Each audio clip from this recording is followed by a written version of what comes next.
Hi everyone, it's Hannah Ross. Welcome back to my channel. And in this video, I am going to explain how you, yes you, can stop shopping. And when I say shopping, I mean impulsive shopping or shopping way beyond your needs. And if you clicked on this video because you need some help, you are not alone. There is a study showing that 73% of Americans say most of their purchases are spontaneous, aka impulsive. Do you know how much money this directly correlates to every single month? $314 on average per American per month. Bottom line is, I want to help you save that money.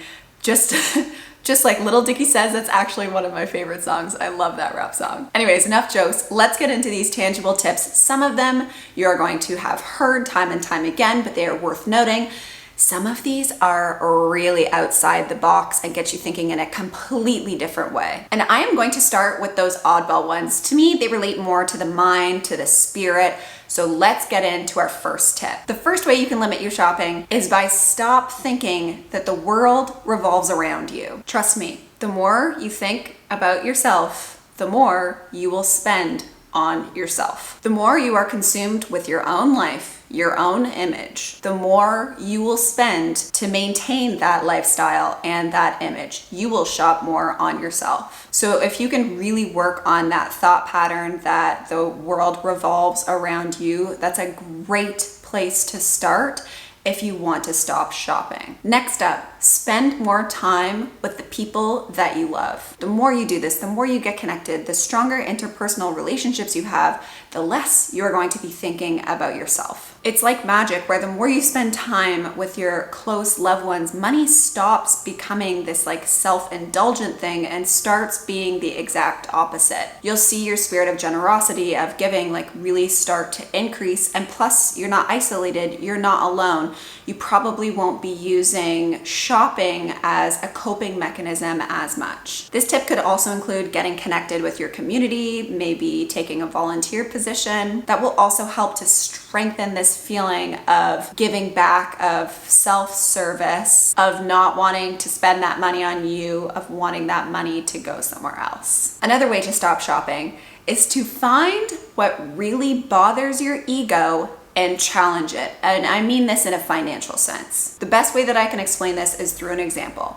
I am a gift giver, and many times I give gifts just out of my little heart. I know it's right in my soul. And then sometimes I give gifts out of obligation. Sometimes I really want people to like me. I want them to smile when they see me. I want to make sure that I kept the status quo. And when I give gifts out of obligation, it's because in some way I am serving my ego. So don't get me wrong, I'm not saying gift giving is bad. I think it's absolutely beautiful to share, but just check your heart posture. And for me, a lot of the time, like I said, especially in the past, I was serving my ego, not serving the person who I was giving the gift to. So find what is like a sticking spot financially for your ego and really try to challenge it. So for me, it would be experimenting with not bringing a gift every single place that I go. Another way to save a lot of money is to start understanding what is an essential in your life and what is just a want. I see this all the time where people start to think that their wants, even if they really, really, really want it, is actually a need. True needs are like having some basic clothing, having, clean drinking water, a roof over your head, and food. And when you start making these categories very clear, it can help prevent you from shopping. Because if you tell yourself that you need something, you are far more likely to actually go through with the purchase. If you say that it is a want, for instance, it's going to be a lot harder to spend that money. So getting a clear delineation between what is an essential for you and what is a want is a great place to start if you want to stop shopping. And next up is stop comparing yourself to others. Now, this isn't as easy as snapping your fingers and saying you're not going to compare yourself to anyone else. No, this begins with deep self-work. Finding a fullness in yourself and where you are at in life financially is definitely going to be a fundamental piece in getting you to kick that shopping habit. Because you'll see your neighbor get the new luxury car, you won't need it. You'll see your best friend move into a way nicer house than yours, you won't desire it. You'll see, your mom even have all of these trendy, cool new clothes, and you won't desire them. So taking the first step on this like self-work, self-healing journey is definitely a great step if you want to stop that shopping habit. Next up, and this is a big one, gaining self-confidence can really help you stop shopping. Again, this is no easy feat to just gain self-confidence, but it's worthy to A, think about, and B, potentially start working on. Because when you stop shopping, when you go against the grain, you are counterculture. Someone who is counterculture is inevitably going to experience a lot of pushback. But the good news is, the more you dive into this counterculture when it comes to finances, the easier it's going to become for you. You will naturally gain confidence the further along you get. And along the way, you might gain so much confidence that you want to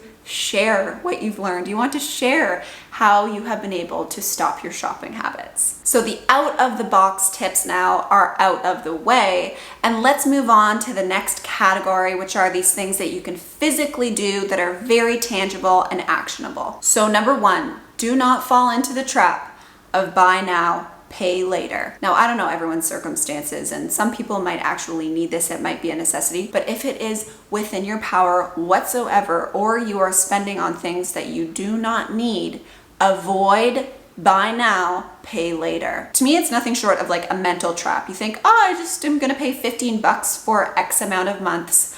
But you don't see the pain of the full cost of that item. It's so much more digestible if it's taken in chunks, and that is absolutely going to lead to more shopping. So don't download the apps, don't click that you want Afterpay. If it is within your capacity whatsoever, please avoid the buy now, pay later options. Next up is to keep your credit card limit extremely small, or to not have a credit card altogether. If it's an extreme case, maybe a credit card isn't for you, but that's not something I would readily suggest because credit score is really important. So you don't want to close an account that you have had for years and years and years. So extreme cases, sure, maybe don't have a credit card, but limiting your credit limit, like really making it quite low if you have bad shopping habits, bad shopping tendencies, should help you to reduce the amount that you're shopping. If you see that you can spend $20,000 that doesn't feel like your money and it's just digits on a screen anyways, who cares? You are going to be more susceptible to spend more money closer to that limit. If you keep it really small, it's like a band-aid solution. It's not gonna solve the root cause of why you're shopping so much, but it will help to prevent shopping in the meantime.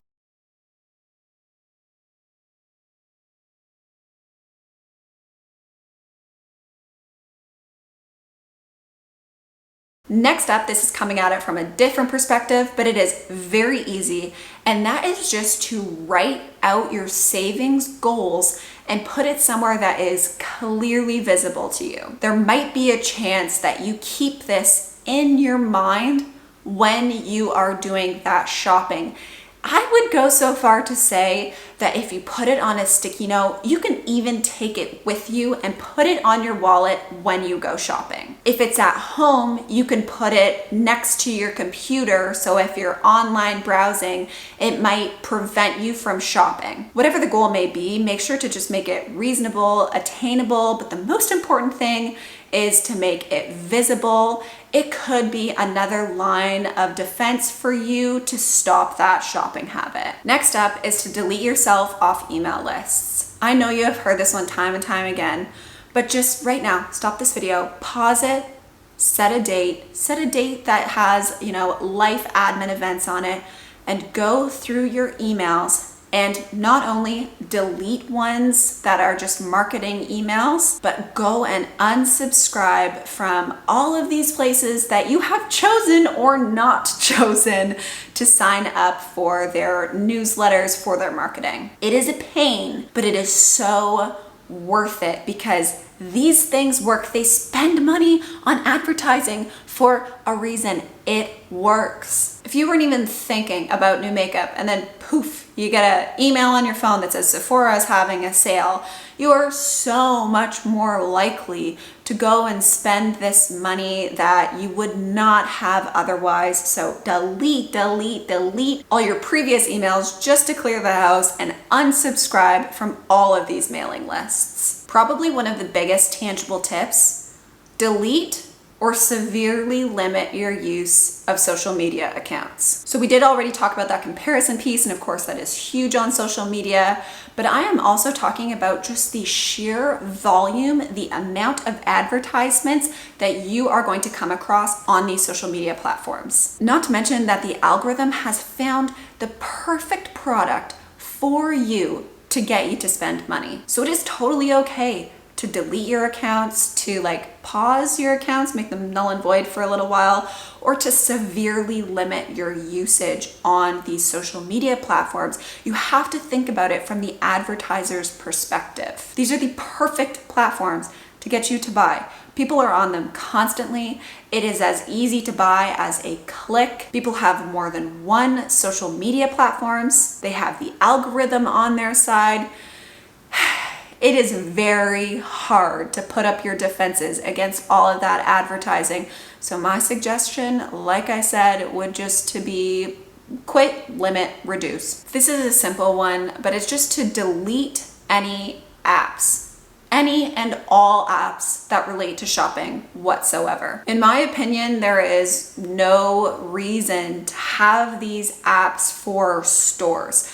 To me, there is no reason to have an Amazon app or a Sephora app or any other store app. You would be surprised at just how taking the extra step of opening that storefront in a regular web browser will deter you from shopping. So deleting those applications altogether is a really easy thing that you can do in 2 seconds that can help you stop shopping. And next up is to limit window shopping, or more broadly, just limit those physical places that you go that are danger zones for you. Alternatively, you could be the type of person that goes to a Target just to go to Target. Target is the cutest place on planet Earth. There's so many cute little cheap trinkets.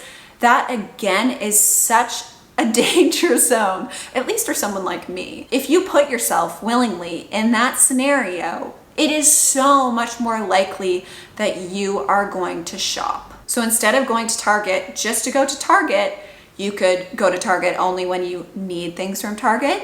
You could try going to another store that doesn't elicit the same feelings, make you spend as much. Or you could order online if that works better for you. So being aware of these danger zones for you and being hyper vigilant and or limiting the amount that you're in these positions is a great place to start if you want to stop shopping. All right, my friends, well, that is it. Those are all the out of the box and in the box suggestions, tips, and tricks that I have for you to stop shopping. And take it from someone who was borderline a shopaholic to now a minimalist. You can do this.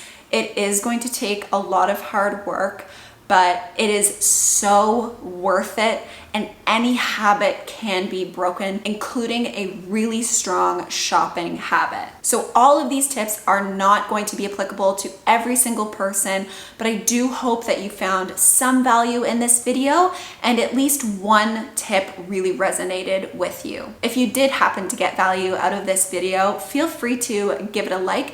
If you like me, if you like the content that I'm producing on this channel in general here, then definitely consider subscribing. It would truly mean the world to me. Well, thank you so much for being here, and I really hope to catch you in my next minimalism video. Bye for now, everyone. Bye.